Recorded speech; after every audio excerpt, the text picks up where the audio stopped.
Welcome back to Robin Minds. Before we went on the break, we were having a conversation about national issues, particularly in the area of how the people are feeling and how the people want to protest and what the government is also doing to make sure that that protest doesn't happen. Like I said earlier, whatever side of the divide you're on, Nigeria is our own. And all we just want to achieve is to make sure we have a prosperous and a safe nation. Now, moving on to Nollywood. Yes, on a very lighter note, but also on a very important note. Yes, as you know, that Nollywood as an industry is one that has thrived despite all the challenges that the industry has faced. And every now and then, we also have, very critical stakeholders and key players in the industry that are pushing the frontiers and pushing our stories worldwide on different streaming platforms. In the studio to actually discuss Nollywood today is one of Nigeria's most respected creatives as far as we are concerned, Bolanle Austin Pistis, who also is the founder of Terra Culture and the executive producer of House of Gar. Welcome to the program. Thank you for having me. Thank you for being here. We also have a very star actor. Yes, Mike Afolarin, how you doing? Good, good to see you. Yeah, it's been a minute. Okay, so let's get straight into it. Bolanle, I can call you Bolanle, right? BAP. All right, BAP, Bolanle Austin Peters. So let's talk about your, I wouldn't necessarily call it your evolution, but I would say, let's talk about how you're constantly pushing the creative force in Nigeria. Yes, you are widely known for your impact in theater with massive productions that are too numerous to count. And now with your film, House of Gar, you have actually really just pushed the frontier and you've told such an important story. Tell us about how important it is to just sort of touch all these areas of creativity, theater, and now film. Like you said, first it's a pleasure to be here. Thank you for having me. I do what I do because I enjoy it. And the creative process that we have at Terra Culture sort of like covers all the different spheres, from food to visual arts to theater and to movies now.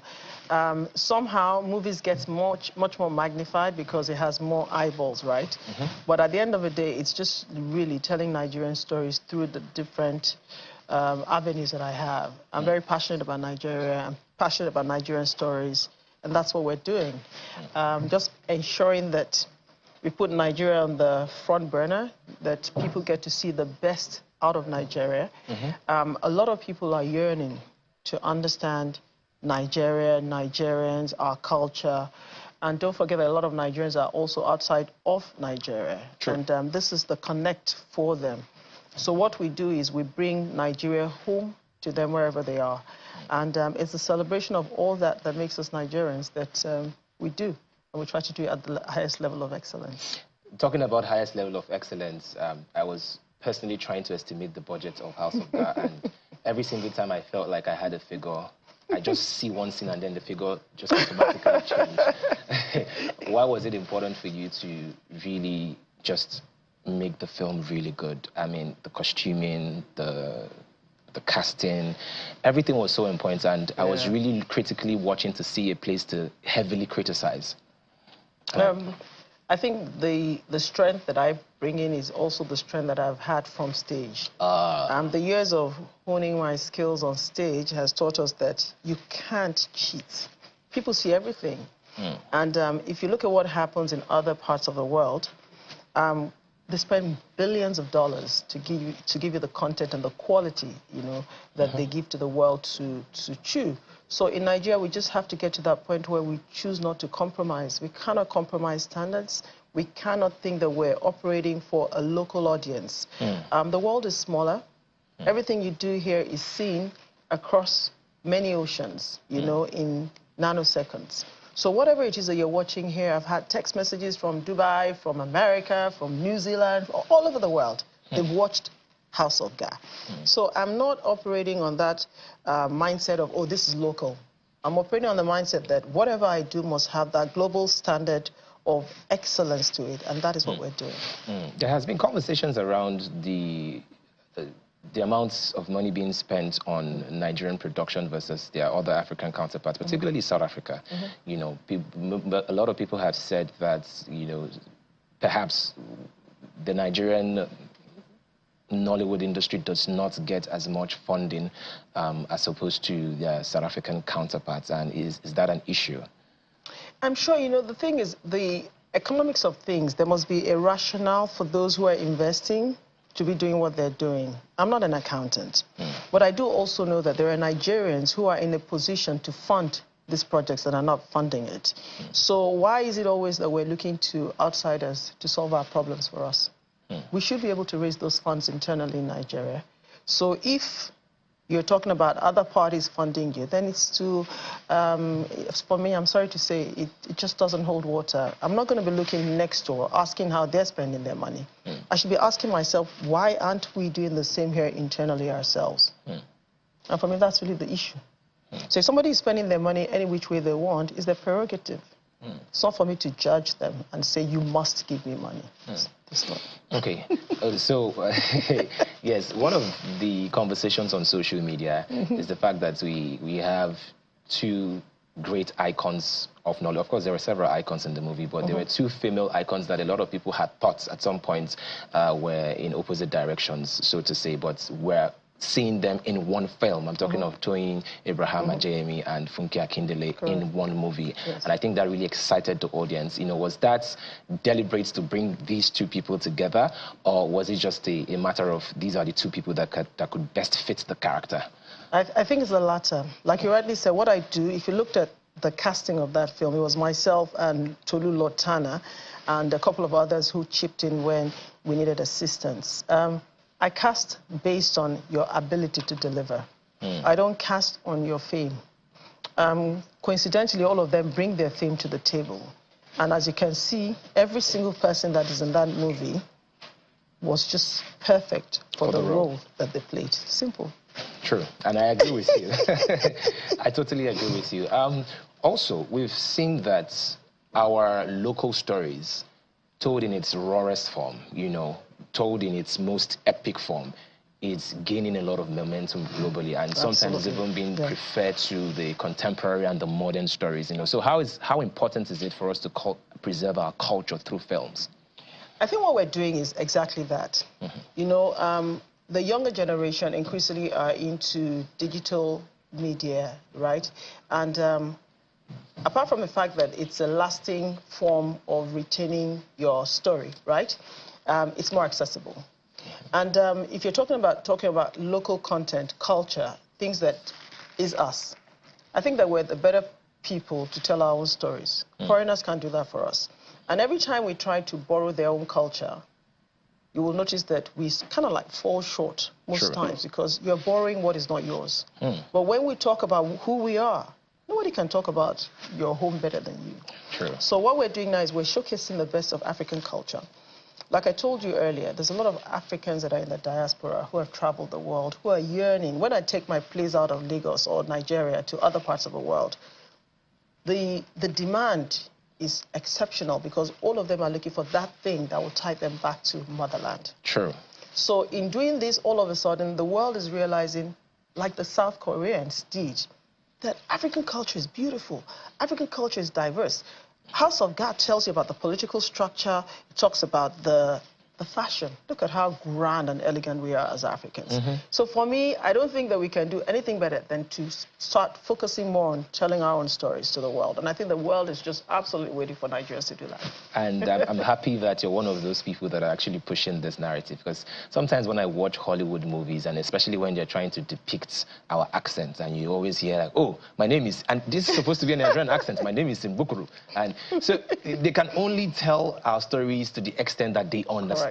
And no matter the budgets, it always falls short to original Africans, you know. So I'm going to move on to one of the stars of House of God, Afolarin.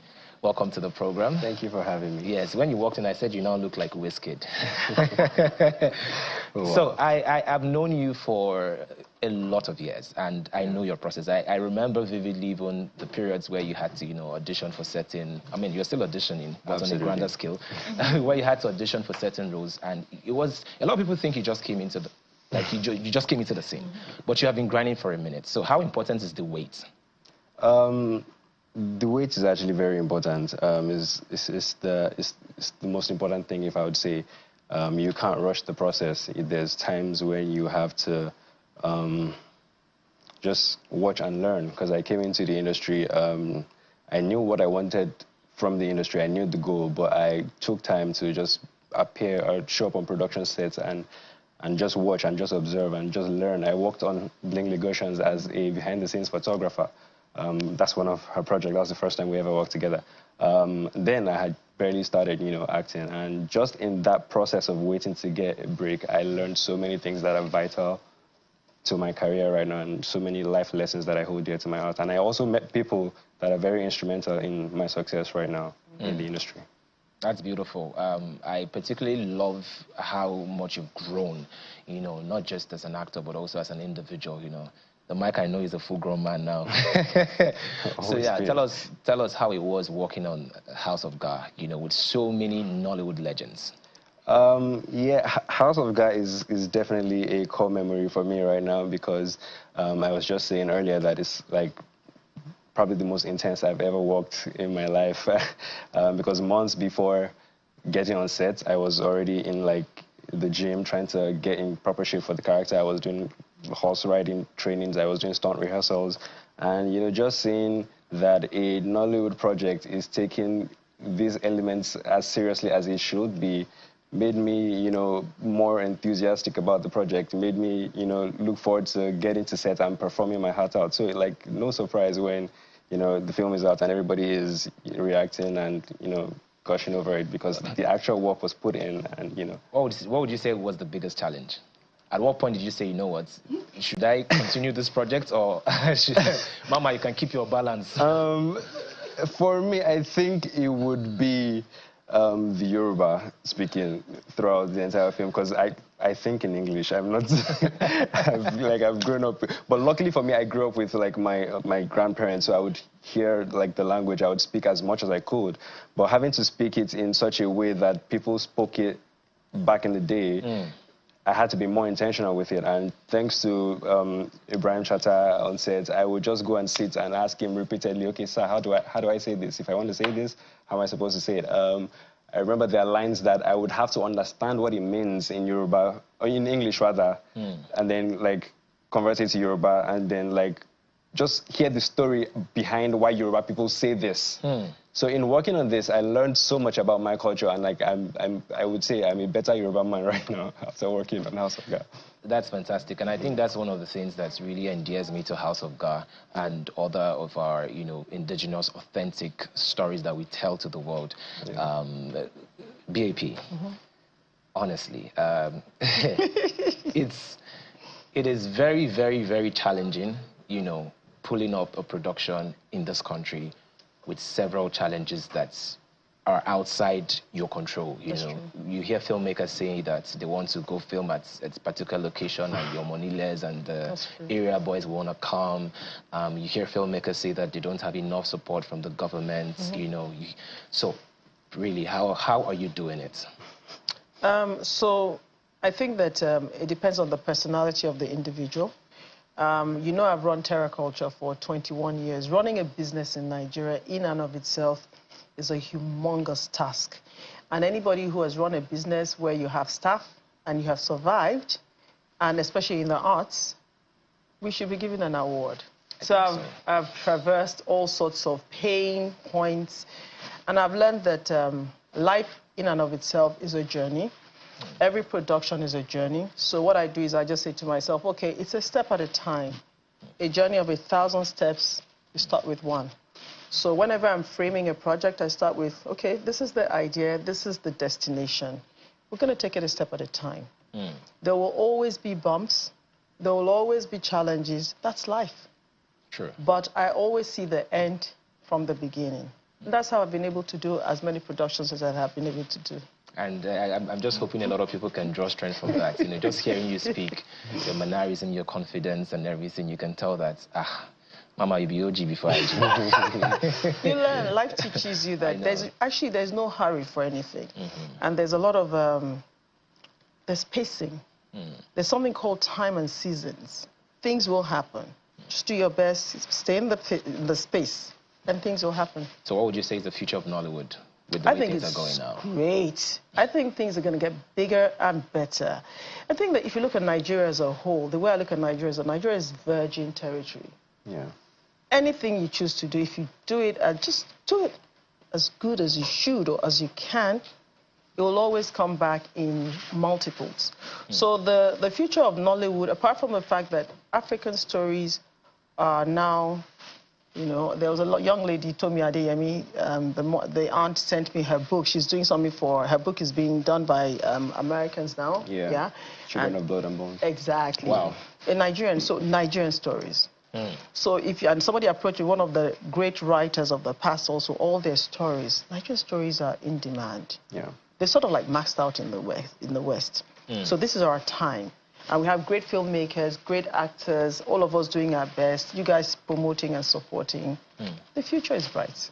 The future is really bright. Absolutely, absolutely. Mike Afolarin, let's delve into, you know, your personal life. You know, a lot of people have been asking, you know, this young man. A lot of people, first of all, they're very confused about your age. They think you're probably 16, 17.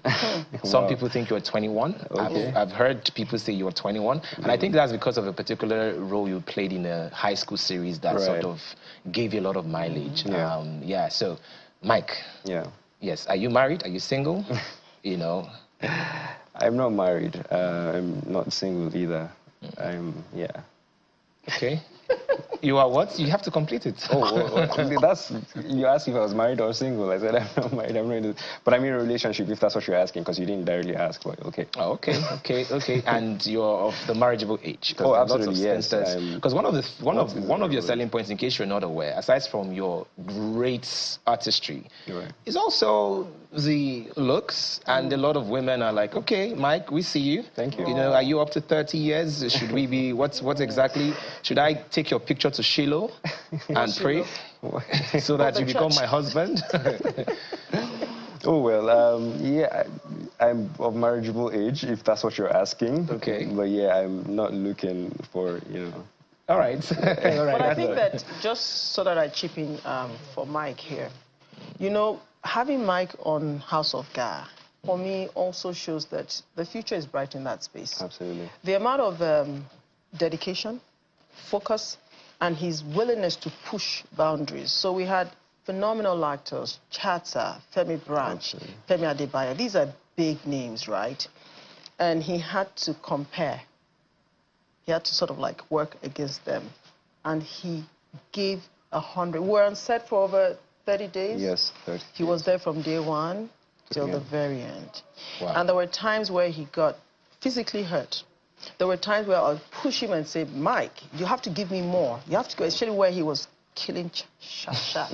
Yeah. I've been trying to avoid spoilers. You have to get me there. Until you get me there, and there were ants, there were things biting them, it was middle of the dark. Oh my goodness, and this guy just went for it. And I said, he's going to go very far. Very, very far, because when you're willing to push the envelope, you're willing to understand that when you're an actor, it's not about your good looks, it's about your ability to deliver. Absolutely. And he dug deep, and I think for me that's the most important thing. Thank you so much. I'm super grateful for that. Yes, you should be. Absolutely. But also, again, you did the work. So please enjoy it, indulge in it, and really, House of Gar is a great production. I've done it with the amazing BAP, legend. Legend. I remember having several conversations with her before and during shoots, and trust me, those conversations were very crucial in like how everything came out to play. And also, I was surrounded by a great team of cast, Femi Branch, who plays my father in this, and Shasha, and Jide Oyebile Jiblaze. Yes, Jide Oyebile. Absolutely. The team was incredible. It was phenomenal. Yeah, she put it all together. It was amazing. So the opening scene, because I've been trying as much as possible not to give out so much details. The opening scene, that fight scene. Yes. You know, I was just wondering, how were you able to just direct this in such a way that it doesn't look fake? Because a lot of our productions look fake. You know. Well, You know, and I think that's the thing we're going to talk about last, Yeah. because I think we're out of Okay, time. We need all to also quickly speak with someone else, Okay. a guest. Yes. Should I talk? Yes, please. Oh, Go, I yeah. see.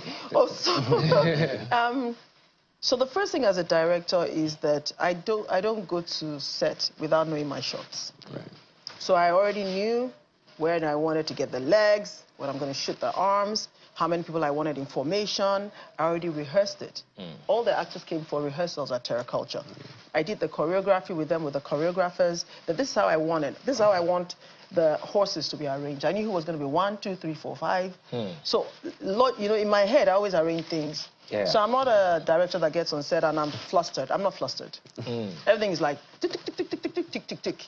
So we shot all that fight scene, by the way, that first opening Yes. in 1 day. That's amazing. In fact, there's nothing else to say other than you have to make sure you just go see House of God. Thank you so much for coming, BAP, and Afolarin. Thank you very much. Robin Mind continues after this break. Stay with us.